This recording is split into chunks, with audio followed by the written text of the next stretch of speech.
read the Infancy Gospel of James ever? Yes. Right? Yes, yes. Isn't it? It's very weird. It's like it. That's why I call it fan fiction. I know people are like, but even the church calls it fan fiction. I mean, they don't use that language. Yeah, I think a lot of those second century texts would. Yeah, they say like, you know, this isn't really a truth, but it was a very popular fiction, whatever. But it was so popular. If you think about it, it was so popular that 2,000 years later, we still use it as the source of our Christmas celebrations, of our belief in the Mary as a virgin, pre-birth and afterbirth. It like challenges all scientific logic that we know, and yet people have a lot of faith in this particular document. So I think that's the document that really created this deity. And I think that that document, even though it doesn't say in the document itself, used like Roman mythology to create, shape this character. That's right, to shape her and all that. Is there anything in that text that you think pops out Artemis or Diana or? A lot. So okay. Yeah, a lot, because not necessarily, well, maybe Artemis-y, but the fact, like things like, well, Mary has a special birth, right? Like she herself has a virgin birth. I'm sorry, an immaculate conception. So when we talk about the Immaculate Conception, we actually refer to the conception of Mary in the Infancy Gospel of James, right? Because Sarah can't have her mother, Sarah or Anna? Oh my God. For John? Mary's mother. I think it's Sarah. Or maybe yeah. I know Sarah's, I think it's, no, I'm confused. Because Sarah is the wife of Abraham, but she might have the same name though. Yeah. That's right. That's right. So Mary, she, where am I? But so Mary has a special birth because her mother can't get pregnant, right? Yeah. And she's older too. It's that repetition of the Abraham story. And. And so we call Mary's birth, the Virgin Mary's birth, an immaculate conception, because the father is away and the angel comes to her mother and says, you know, you're going to have this, you're going to give birth to this girl, this baby girl, and you're going to name her Mary. And the baby girl is going to be the body that carries like God. You know what I mean? So there's this long prophecy that he gives her. It's not just that you're going to have a baby girl and this is a miracle, but this baby girl is going to have another miracle, and it's going to be Jesus, right? So in that way, I think that Mary's magic birth connects to a lot of the different births of goddesses, right? Yeah. I mean, Artemis is born from Leto. I'm not sure that that's that miraculous. I'm not sure that there's any argument that Leto remains a virgin. I don't think the Greeks really thought like that, you know, or even the Romans, right? But then Mary in the Infancy Gospel of James is treated like a little goddess. She only takes like 7 steps on the earth before she's picked up and carried by angels and fed by virgins. Then she's supposedly taken to the temple. I mean, early Christians in the 2nd century must have thought that the Jewish temple had a daycare. Like, do you know what I mean? Like they knew nothing. They knew nothing, because it's like, oh, then her parents take her to the temple and drop her off at 2 or 3 years old. You know what I mean? And like all these priests are doing what? They're taking care of this baby girl. How? Where? You know? But they know that she's really special. And then again, she's fed by angels and taken care of by other virgins. And she's so she's like living on sacred ground. So there's something about that they want to say about Mary, that her body, her physical body is divine in a way. It's so sacred. And in that way, I think it touches on the bodies of goddesses, particularly virginal goddesses that are untouched by men, not looked at by men, you know, not walking around on common ground, that are up in a limb, you know. Artemis sits on her father's lap and demands for all these things. You know, when she's a little kid, she's like, I want the nymphs and I want all the wilderness and I want all these things and you have to give them to me. And her father gives it to her. And in a way, Mary is treated also like a queen, like a princess from when she's a baby. So there's that sort of overlap. The problem, of course, comes when Mary has, you know, becomes close to getting her period. And then all the priests freak out because they're now the sacred being that has been raised by angels is going to defile the temple with her blood, right? That's why they give her to Joseph. I forgot about that part. Yeah. So they're all freaking out. They're like, oh my God, Mary has become 12 or whatever she is.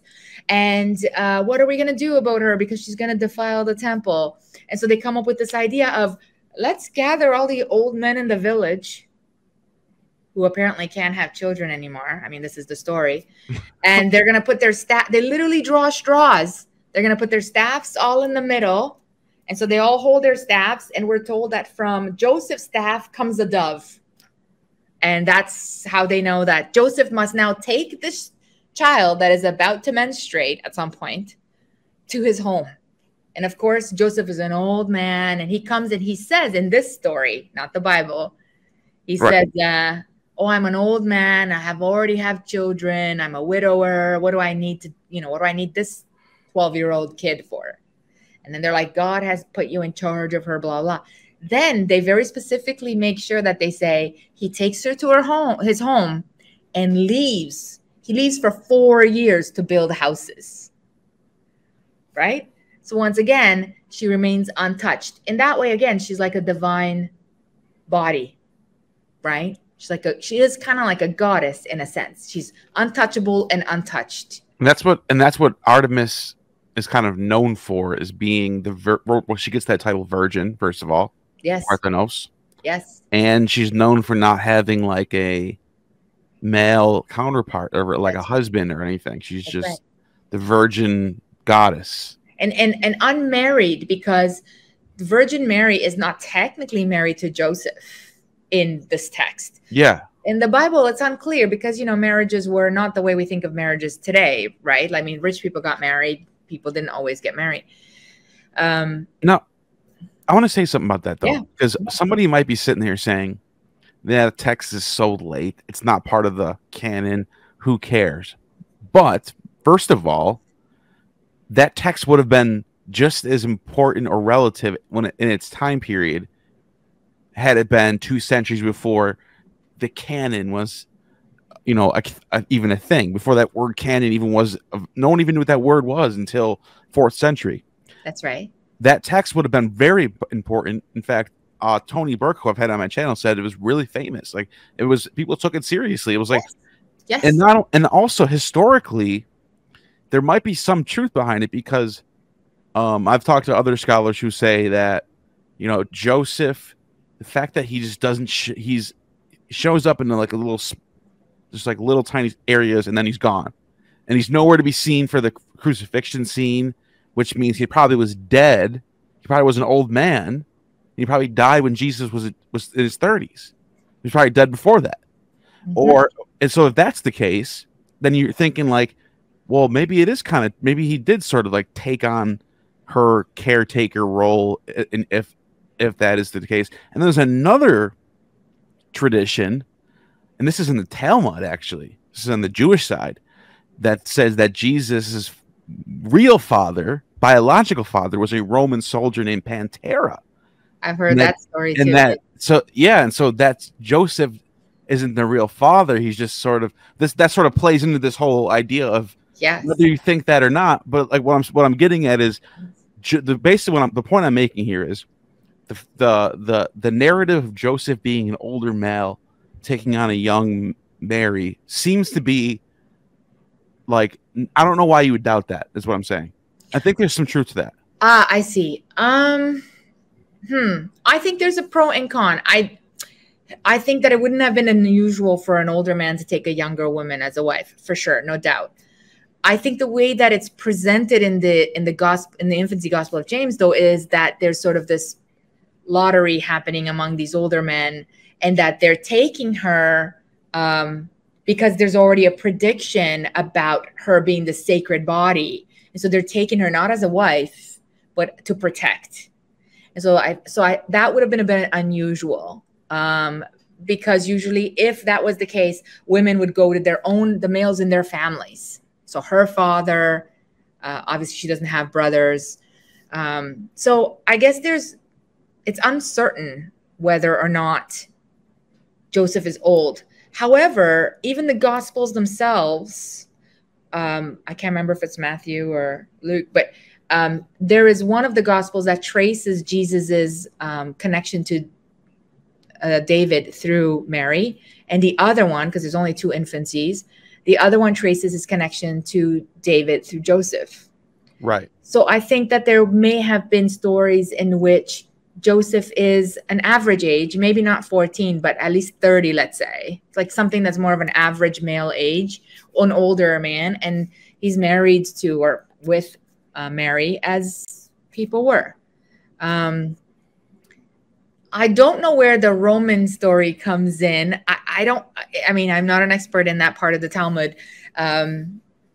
We'd have to like look at the times, whether it comes before, whether it comes before or after the infancy Gospel of James. Because if it actually would have been before that. And the reason why we know that is because Celsus cites this text in the middle of the 2nd century. So maybe like either right before or contemporary with would have been around the same time. Because Celsus is living in the middle of the 2nd century. Yeah. And he says in his text, I forgot the name of the text, but we have like fragments preserved, and he cites the Jewish sources for this. Says we know who his father was. It was a Jewish soldier named Pantera. He wasn't he's like cracking jokes and like being very critical of Christianity in this text and saying like it's not that important. He's just blah blah blah blah blah. And he was like but he specifically says that his source is some Jewish source or something. And the Talmud, and this is interesting too, because the Talmud doesn't get compiled. Like the sources that are in the Talmud are all different dates. Some of them are 1st century, some of them are 2nd century, but it doesn't get compiled till like the 4th century. Right. So you're like, what source is Celsus even talking about? No one really knows. All we know is what he said. Right. But it does show that legend is pretty early on. Yeah. 2nd century is pretty early, you know. So that story was probably running around or going around, at least in the Jewish community, it was going around. And maybe the early Christians, I guess, depends. Because I've heard that story, but it doesn't make it into any of the other stories, which is really Christians don't want to deal. I don't think the Christians like that much. No. It's too real. It's too human, you know. Yes. And I think that after the 2nd century, they really need her to be they really need a miraculous birth. Well, they need a miraculous birth to sell Christianity anyways, because, you know, the Romans are interested in something that's like mythical, right? They're not interested in your prophet that was born and lived like a normal man and had kids and was just talking about things. Like they want something mystical, right? So by the time they're looking for a religion to replace their religion to kind of unite the empire, which is like the 3rd century, they're looking for something that has magic, you know? So I don't think that nobody would have cared if he was just the son of some dude. No, you can't be God if you're just someone from dude, you know? Right. Because you're right. As time goes on, he gets more and more God.